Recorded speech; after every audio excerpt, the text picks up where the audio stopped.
ಓಂ ಶಾಂತಿ. ಇಂದಿನ ದಿನಾಂಕ 22/4/2025. ಪ್ರಾರ್ಥ ಮುರುಳಿ ಬಾಪ್ ತಾದ ಮಧುಬನ. ಮಧುರ ಮಕ್ಕಳೇ, ಈ ನಿಮ್ಮ ಸಮಯವು ಬಹಳ ಅಮೂಲ್ಯವಾಗಿದೆ.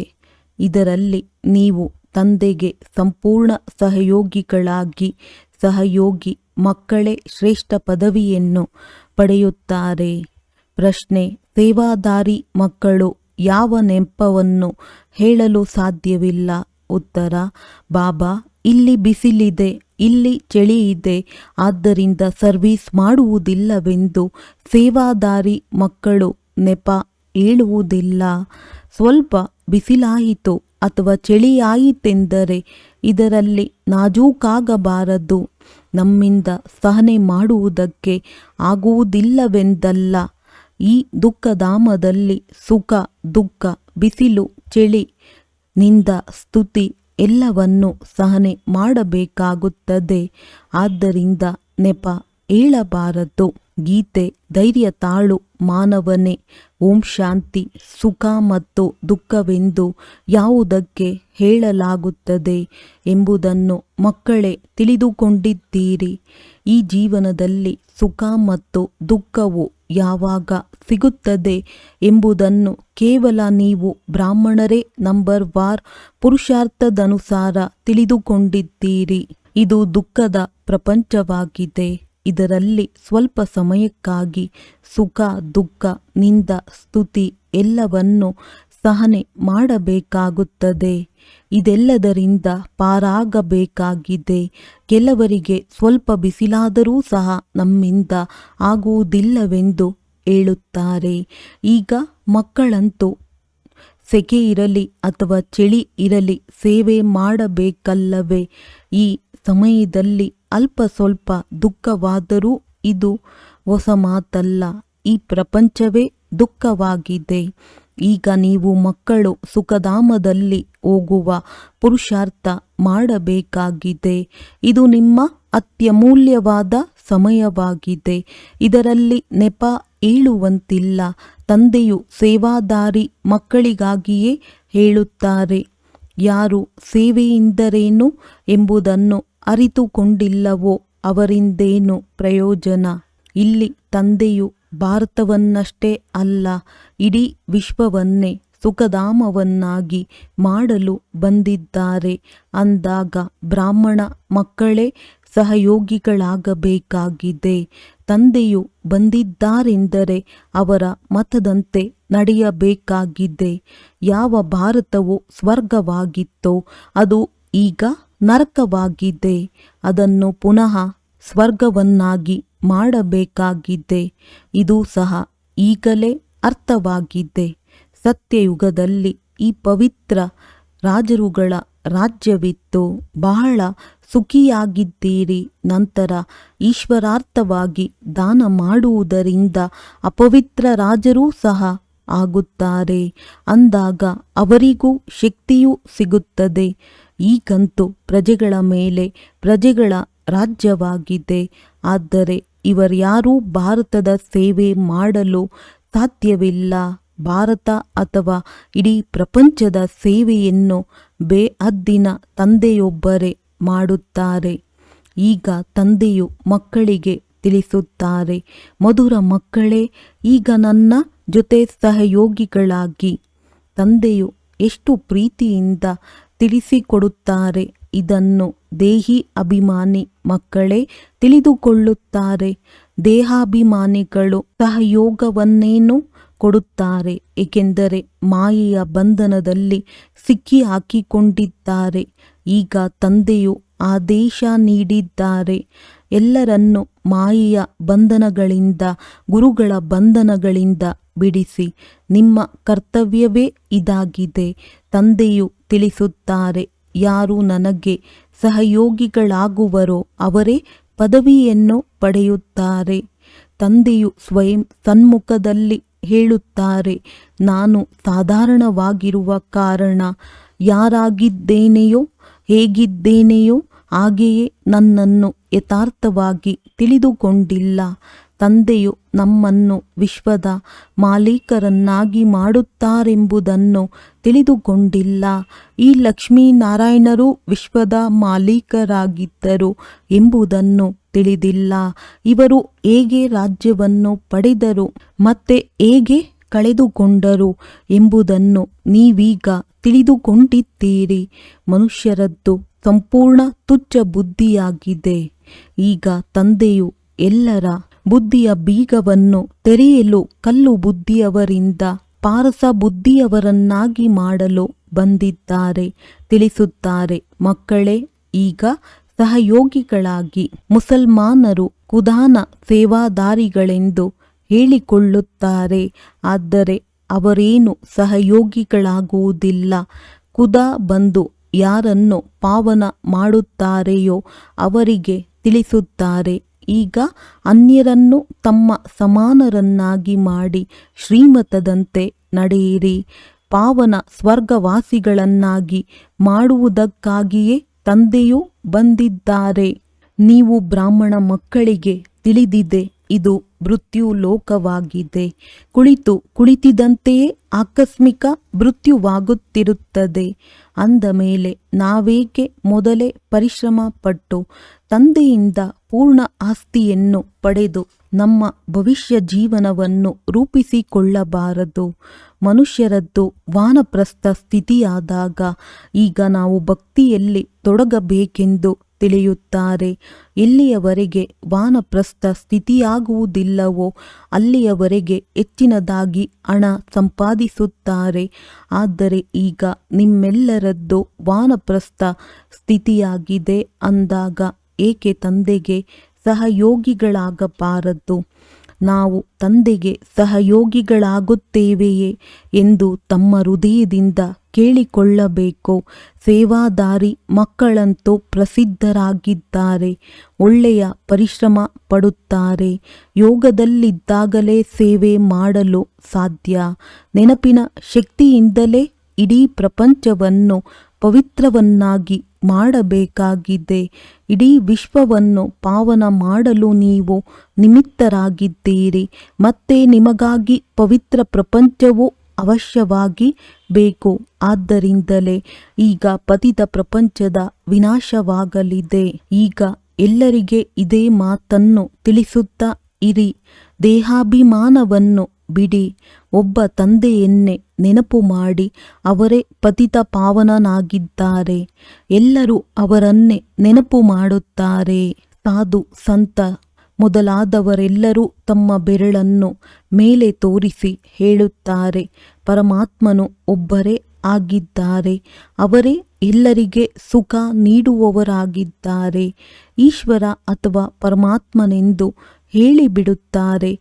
ಆದರೆ ಅವರನ್ನು ಯಾರೂ ಅರಿತುಕೊಂಡಿಲ್ಲ. ಕೆಲವರು ಗಣೇಶನನ್ನು, ಕೆಲವರು ಹನುಮಂತನನ್ನು, ಇನ್ನು ಕೆಲವರು ತಮ್ಮ ಗುರುಗಳನ್ನು ನೆನಪು ಮಾಡುತ್ತಿರುತ್ತಾರೆ. ಈಗ ನಿಮಗೆ ತಿಳಿದಿದೆ, ಅದೆಲ್ಲವೂ ಭಕ್ತಿ ಮಾರ್ಗವಾಗಿದೆ. ಭಕ್ತಿ ಮಾರ್ಗವೂ ಸಹ ಅರ್ಧಕಲ್ಪವೇ ನಡೆಯುತ್ತದೆ. ದೊಡ್ಡ ದೊಡ್ಡ ಋಷಿ ಮುನಿಗಳೆಲ್ಲರೂ ಸಹ ನೇತಿ ನಮಗೆ ಗೊತ್ತಿಲ್ಲ ಎನ್ನುತ್ತಾ ಬಂದಿದ್ದಾರೆ. ರಚಯಿತ ಮತ್ತು ರಚನೆಯನ್ನು ನಾವು ತಿಳಿದುಕೊಂಡಿಲ್ಲ ಎಂದು ಹೇಳುತ್ತಾರೆ. ತಂದೆಯು ತಿಳಿಸುತ್ತಾರೆ, ಅವರಂತೂ ತ್ರಿಕಾಲದರ್ಶಿಗಳಲ್ಲ. ಬೀಜರೂಪ ಮತ್ತು ಜ್ಞಾನ ಸಾಗರನಂತೂ ಒಬ್ಬರೇ ಆಗಿದ್ದಾರೆ. ಅವರು ಭಾರತದಲ್ಲಿಯೇ ಬರುತ್ತಾರೆ. ಶಿವ ಜಯಂತಿಯನ್ನಾಚರಿಸುತ್ತಾರೆ ಮತ್ತು ಗೀತಾ ಜಯಂತಿಯನ್ನು ಆಚರಿಸುತ್ತಾರೆ. ಅಂದಾಗ ಕೃಷ್ಣನನ್ನು ನೆನಪು ಮಾಡುತ್ತಾರೆ. ಶಿವನನ್ನು ಅರಿತುಕೊಂಡಿಲ್ಲ. ಶಿವ ತಂದೆಯು ತಿಳಿಸುತ್ತಾರೆ, ಪತಿತ ಪಾವನ ಜ್ಞಾನ ಸಾಗರನು ನಾನಾಗಿದ್ದೇನೆ. ಇದನ್ನು ಕೃಷ್ಣನಿಗೆ ಹೇಳಲು ಸಾಧ್ಯವಿಲ್ಲ. ಗೀತೆಯ ಭಗವಂತ ಯಾರು? ಇದು ಬಹಳ ಒಳ್ಳೆಯ ಚಿತ್ರವಾಗಿದೆ. ತಂದೆಯು ಈ ಚಿತ್ರಗಳನ್ನು ಮಕ್ಕಳ ಕಲ್ಯಾಣಕ್ಕಾಗಿಯೇ ಮಾಡಿಸುತ್ತಾರೆ. ಶಿವ ತಂದೆಯ ಮಹಿಮೆಯನ್ನು ಸಂಪೂರ್ಣವಾಗಿ ಬರೆಯಬೇಕಾಗಿದೆ. ಎಲ್ಲ ಆಧಾರವು ಇದರ ಮೇಲಿದೆ. ಮೇಲಿನಿಂದ ಯಾರೆಲ್ಲ ಆತ್ಮಗಳು ಬರುತ್ತಾರೆಯೋ ಅವರು ಪವಿತ್ರರಾಗಿರುತ್ತಾರೆ. ಪವಿತ್ರರಾಗದ ಹೊರತು ಯಾರೂ ಹೋಗಲು ಸಾಧ್ಯವಿಲ್ಲ. ಮುಖ್ಯವಾದ ಮಾತು ಪವಿತ್ರರಾಗುವುದಾಗಿದೆ. ಅದು ಪವಿತ್ರ ಧಾಮವಾಗಿದೆ, ಎಲ್ಲಿ ಎಲ್ಲ ಆತ್ಮಗಳು ಇರುತ್ತಾರೆ. ಇಲ್ಲಿ ನೀವು ಪಾತ್ರವನ್ನಭಿನಯಿಸುತ್ತಾ ಪತಿತರಾಗಿದ್ದೀರಿ. ಯಾರು ಎಲ್ಲರಿಗಿಂತ ಹೆಚ್ಚಿನ ಪಾವನರಾಗಿದ್ದರೋ ಅವರೇ ಈಗ ಪತಿತರಾಗಿದ್ದಾರೆ. ಈಗ ದೇವತಾ ಧರ್ಮದ ಹೆಸರೇ ಮರೆಯಾಗಿಬಿಟ್ಟಿದೆ. ದೇವತಾ ಧರ್ಮದ ಬದಲಾಗಿ ಹಿಂದೂ ಧರ್ಮವೆಂದು ಹೆಸರನ್ನಿಟ್ಟಿದ್ದಾರೆ. ನೀವು ಮಕ್ಕಳು ಸ್ವರ್ಗದ ರಾಜ್ಯ ಭಾಗ್ಯವನ್ನು ತೆಗೆದುಕೊಳ್ಳುತ್ತೀರಿ ಮತ್ತು ಕಳೆದುಕೊಳ್ಳುತ್ತೀರಿ. ಇದು ಸೋಲು ಮತ್ತು ಗೆಲುವಿನ ಆಟವಾಗಿದೆ.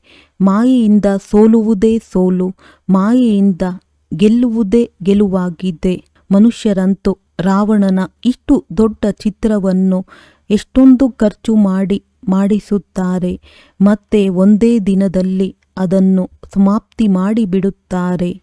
ಏಕೆಂದರೆ ರಾವಣನು ಶತ್ರುವಲ್ಲವೇ? ಆದರೆ ಇದಂತೂ ಕೇವಲ ಗೊಂಬೆಯಾಟವಾಗಿ ಬಿಟ್ಟಿದೆ. ಶಿವತಂದೆಯ ಚಿತ್ರವನ್ನು ಮಾಡಿಸಿ ಪೂಜೆ ಮಾಡಿ ಮತ್ತೆ ಅದನ್ನು ಒಡೆದು ಹಾಕುತ್ತಾರೆ. ದೇವಿಯರ ಚಿತ್ರವನ್ನು ಅದೇ ರೀತಿ ಮಾಡಿ ನೀರಿನಲ್ಲಿ ಮುಳುಗಿಸುತ್ತಾರೆ. ಏನನ್ನೂ ತಿಳಿದುಕೊಳ್ಳುವುದಿಲ್ಲ. ಈಗ ನೀವು ಮಕ್ಕಳು ಈ ಪ್ರಪಂಚದ ಚಕ್ರವು ಹೇಗೆ ಸುತ್ತುತ್ತದೆ ಎಂದು ಬೇಅದ್ದಿನ ಇತಿಹಾಸ ಭೂಗೋಳವನ್ನು ಅರಿತುಕೊಂಡಿದ್ದೀರಿ. ಸತ್ಯ ತ್ರೇತಾಯುಗದ ಬಗ್ಗೆ ಯಾರಿಗೂ ಗೊತ್ತಿಲ್ಲ. ದೇವತೆಗಳ ಚಿತ್ರಗಳನ್ನೂ ಸಹ ಕೆಟ್ಟದಾಗಿ ತೋರಿಸಿಬಿಟ್ಟಿದ್ದಾರೆ. ತಂದೆಯು ತಿಳಿಸುತ್ತಾರೆ, ಮಧುರ ಮಕ್ಕಳೇ, ವಿಶ್ವದ ಮಾಲೀಕರಾಗಲು ತಂದೆಯು ನಿಮಗೆ ಯಾವ ವ್ರತವನ್ನು ತಿಳಿಸಿದ್ದಾರೆಯೋ ಆ ವ್ರತವನ್ನಿಟ್ಟುಕೊಳ್ಳಿ. ನೆನಪಿನಲ್ಲಿದ್ದು ಭೋಜನವನ್ನು ತಯಾರಿಸಿ, ನೆನಪಿನಲ್ಲಿದ್ದು ಭೋಜನವನ್ನು ಸ್ವೀಕಾರ ಮಾಡಿ. ತಂದೆಯು ತಿಳಿಸುತ್ತಾರೆ, ನನ್ನ ನೆನಪು ಮಾಡುವುದರಿಂದ ನೀವು ಪುನಃ ವಿಶ್ವದ ಮಾಲೀಕರಾಗುತ್ತೀರಿ. ತಂದೆಯೂ ಸಹ ಪುನಃ ಬಂದಿದ್ದಾರೆ. ಈಗ ಪೂರ್ಣವಾಗಿ ವಿಶ್ವದ ಮಾಲೀಕರಾಗಬೇಕಾಗಿದೆ. ಆದ್ದರಿಂದ ಮಾತಾಪಿತರನ್ನು ಅನುಸರಿಸಿ. ಕೇವಲ ತಂದೆಯೊಬ್ಬರೇ ಇರಲು ಸಾಧ್ಯವಿಲ್ಲ.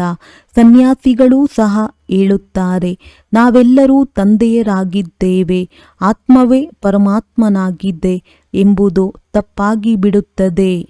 ಇಲ್ಲಿ ಮಾತಾಪಿತರಿಬ್ಬರು ಪುರುಷಾರ್ಥ ಮಾಡುತ್ತಿದ್ದರು.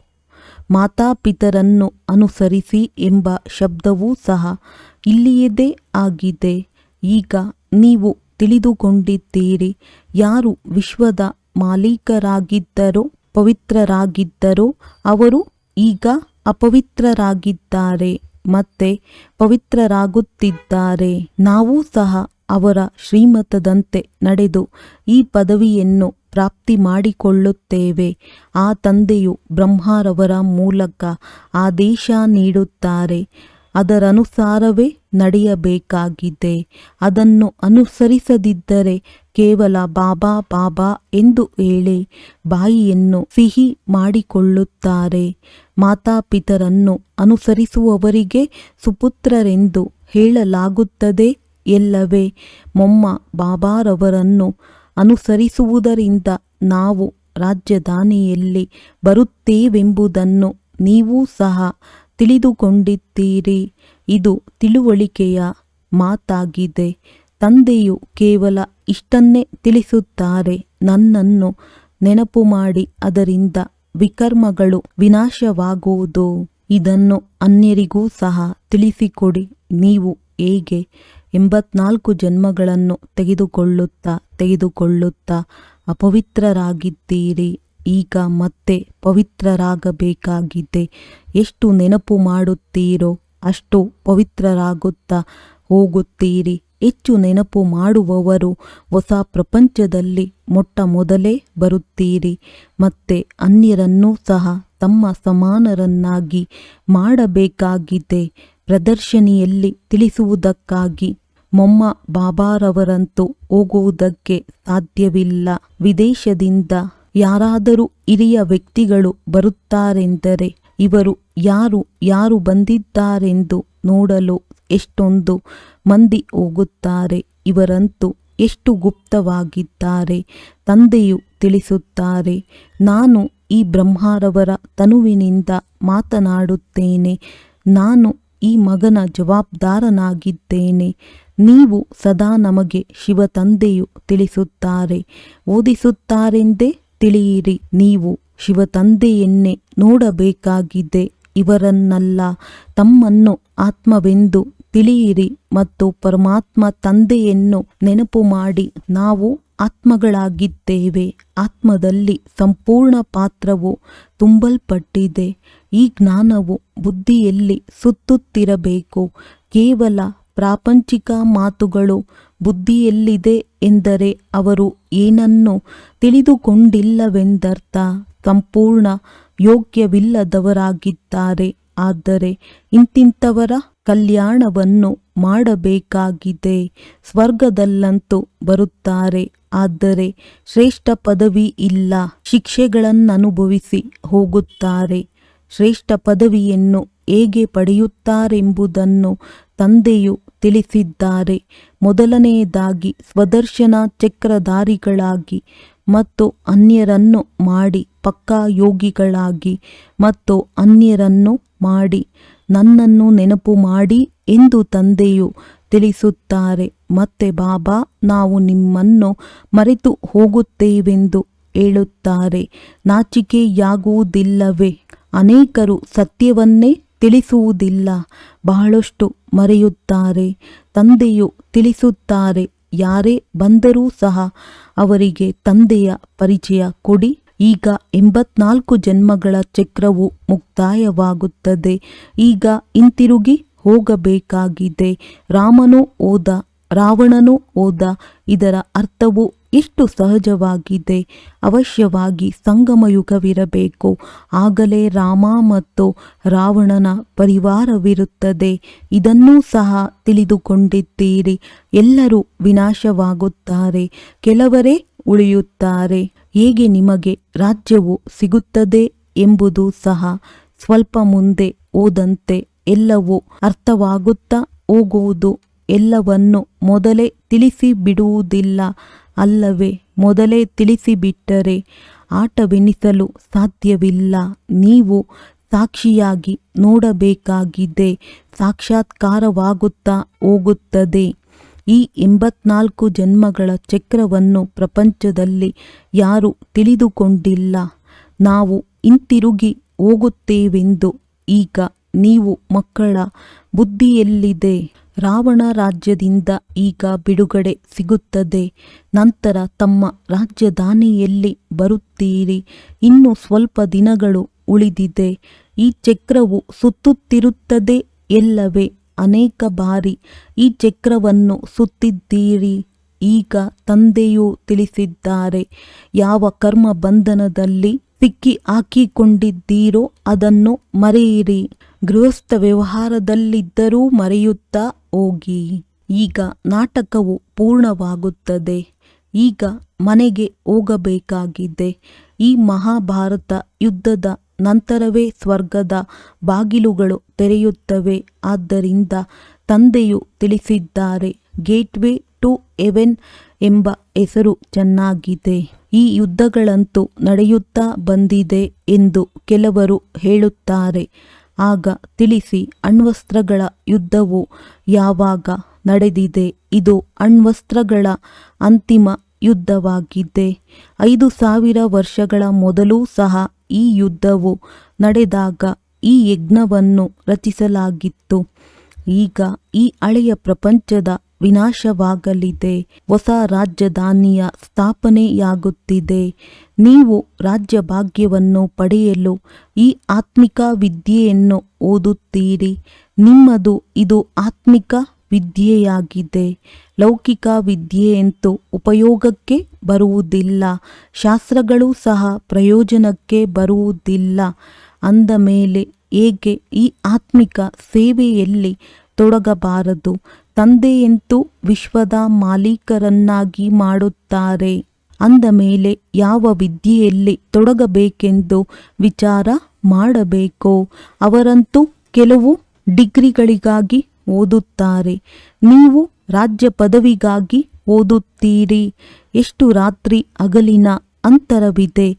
ಆ ವಿದ್ಯೆಯನ್ನು ಓದುವುದರಿಂದ ಕಡಲೆಯೂ ಸಿಗುತ್ತದೆಯೋ ಅಥವಾ ಅದು ಇಲ್ಲವೋ ಗೊತ್ತಿಲ್ಲ. ಯಾರಾದರೂ ಶರೀರ ಬಿಟ್ಟರೆಂದರೆ ಅವರ ಕಡಲೆಯು ಹೋಯಿತು. ಈ ಸಂಪಾದನೆಯು ನಿಮ್ಮ ಜೊತೆ ಬರುವುದಿಲ್ಲ. ಮೃತ್ಯುವು ತಲೆಯ ಮೇಲೆ ನಿಂತಿದೆ.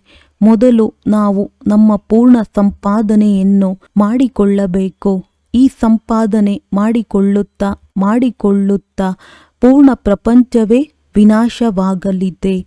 ನಿಮ್ಮ ವಿದ್ಯಾಭ್ಯಾಸವು ಪೂರ್ಣವಾದಾಗಲೇ ವಿನಾಶವಾಗುವುದು. ನಿಮಗೆ ತಿಳಿದಿದೆ, ಯಾರೆಲ್ಲ ಮನುಷ್ಯಾತ್ಮರಿದ್ದಾರೆಯೋ ಅವರ ಮುಷ್ಟಿಯಲ್ಲಿ ಕೇವಲ ಕಡಲೆ ಇದೆ. ಅದನ್ನೇ ಮಂಗನ ತರಹ ಹಿಡಿದುಕೊಂಡು ಕುಳಿತಿದ್ದಾರೆ.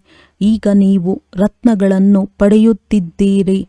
ಅಂದ ಮೇಲೆ ಈ ಕಡಲೆಯೊಂದಿಗೆ ಮಮತ್ವವನ್ನಿಡಬೇಡಿ. ಯಾವಾಗ ಒಳ್ಳೆಯ ರೀತಿಯಲ್ಲಿ ಅರ್ಥ ಮಾಡಿಕೊಳ್ಳುವರೋ ಆಗಲೇ ಈ ಕಡಲೆಯ ಮುಷ್ಟಿಯನ್ನು ಬಿಡುತ್ತಾರೆ. ಇದಂತೂ ಎಲ್ಲವೂ ಬೂದಿಯಾಗಲಿದೆ. ಒಳ್ಳೆಯದು. ಮಧುರ ಅಗಲಿ ಹೋಗಿ ಮರಳಿ ಸಿಕ್ಕಿದ ಮಕ್ಕಳ ಪ್ರತಿ ಮಾತ್ಪಿತಾ ಬಾಪ್ದಾದಾರವರ ನೆನಪು, ಪ್ರೀತಿ ಹಾಗೂ ಸುಪ್ರಭಾತ. ಆತ್ಮಿಕ ಮಕ್ಕಳಿಗೆ ಆತ್ಮೀಯ ತಂದೆಯ ನಮಸ್ತೆ. ಧಾರಣೆಗಾಗಿ ಮುಖ್ಯ ಸಾರ. ಆತ್ಮಿಕ ವಿದ್ಯೆಯನ್ನು ಓದಬೇಕು ಮತ್ತು ಓದಿಸಬೇಕಾಗಿದೆ. ಅವಿನಾಶಿ ಜ್ಞಾನ ರತ್ನಗಳಿಂದ ತಮ್ಮ ಮುಷ್ಟಿಯನ್ನು ತುಂಬಿಸಿಕೊಳ್ಳಬೇಕಾಗಿದೆ. ಕಡಲೆಯ ಹಿಂದೆ ಸಮಯವನ್ನು ಕಳೆಯಬಾರದು. ಈಗ ನಾಟಕವು ಪೂರ್ಣವಾಗುತ್ತಿದೆ. ಆದ್ದರಿಂದ ಸ್ವಯಂವನ್ನು ಕರ್ಮ ಬಂಧನಗಳಿಂದ ಮುಕ್ತ ಮಾಡಿಕೊಳ್ಳಬೇಕಾಗಿದೆ. ಸ್ವದರ್ಶನ ಚಕ್ರಧಾರಿಗಳಾಗಬೇಕು ಮತ್ತು ಅನ್ಯರನ್ನು ಮಾಡಬೇಕಾಗಿದೆ. ಮಾತಾಪಿತರನ್ನು ಅನುಸರಿಸಿ ರಾಜ್ಯ ಪದವಿಗೆ ಅಧಿಕಾರಿಗಳಾಗಬೇಕಾಗಿದೆ. ವರದಾನ: ಸಂಕಲ್ಪವನ್ನು ಸಹ ಚೆಕ್ ಮಾಡಿಕೊಂಡು ವ್ಯರ್ಥದ ಖಾತೆಯನ್ನು ಸಮಾಪ್ತಿ ಮಾಡುವಂತಹ ಶ್ರೇಷ್ಠ ಸೇವಾದಾರಿ ಭವ. ಶ್ರೇಷ್ಠ ಸೇವಾದಾರಿ ಯಾರೆಂದರೆ ಯಾರ ಪ್ರತಿ ಸಂಕಲ್ಪ ಶಕ್ತಿಶಾಲಿಯಾಗಿರುತ್ತದೆ. ಏಕೆಂದರೆ ಸೇವಾದಾರಿ ಅರ್ಥಾತ್ ವಿಶ್ವದ ಸ್ಟೇಜ್ ಮೇಲೆ ನಟನೆ ಮಾಡುವಂಥವರು. ಇಡೀ ವಿಶ್ವ ನಿಮ್ಮನ್ನು ಅನುಕರಿಸುತ್ತದೆ. ಒಂದು ವೇಳೆ ನಿಮ್ಮ ಒಂದು ಸಂಕಲ್ಪ ವ್ಯರ್ಥ ಮಾಡಿದರೆ ಕೇವಲ ತಮ್ಮ ಪ್ರತಿ ಮಾಡಲಿಲ್ಲ, ಆದರೆ ಅನೇಕರಿಗೆ ನಿಮಿತ್ತರಾಗುವಿರಿ. ಆದ್ದರಿಂದ ಈಗ ವ್ಯರ್ಥದ ಖಾತೆಯನ್ನು ಸಮಾಪ್ತಿ ಮಾಡಿ ಶ್ರೇಷ್ಠ ಸೇವಾದಾರಿಗಳಾಗಿ. ಸ್ಲೋಗನ್: ಸೇವೆಯ ವಾಯುಮಂಡಲದ ಜೊತೆ ಬೇಅದ್ದಿನ ವೈರಾಗ್ಯ ವೃತ್ತಿಯ ವಾಯುಮಂಡಲ ರಚನೆ ಮಾಡಿ. ಅವ್ಯಕ್ತ ಸೂಚನೆ: ಕಂಬೈನ್ಡ್ ರೂಪದ ಸ್ಮೃತಿಯಿಂದ ಸದಾ ವಿಜಯಿಯಾಗಿರಿ. ಸಂಗಮಯುಗವಾಗಿದೆ. ಕಂಬೈನ್ಡ್ ಆಗಿರುವಂತಹ ಯುಗ. ತಂದೆಯಿಂದ ಒಂಟಿಯಾಗಿರಲು ಸಾಧ್ಯವಿಲ್ಲ. ಸದಾ ಜೊತೆಗಾರರಾಗಿದ್ದೀರಿ. ಸದಾ ತಂದೆಯ ಜೊತೆ ಇರುವುದು ಅರ್ಥಾತ್ ಸದಾ ಸಂತುಷ್ಟವಾಗಿರುವುದು. ತಂದೆ ಮತ್ತು ತಾವು ಸದಾ ಕಂಬೈನ್ಡ್ ಆಗಿದ್ದಾಗ ಕಂಬೈನ್ಡ್ನ ಶಕ್ತಿ ಬಹಳ ದೊಡ್ಡದಾಗಿದೆ. ಒಂದು ಕಾರ್ಯದ ಬದಲಾಗಿ 1000 ಕಾರ್ಯ ಮಾಡಬಹುದು. ಏಕೆಂದರೆ 1000 ಭುಜಗಳಿರುವ ತಂದೆ ನಿಮ್ಮ ಜೊತೆ ಇದ್ದಾರೆ. ಒಳ್ಳೆಯದು. ಓಂ ಶಾಂತಿ.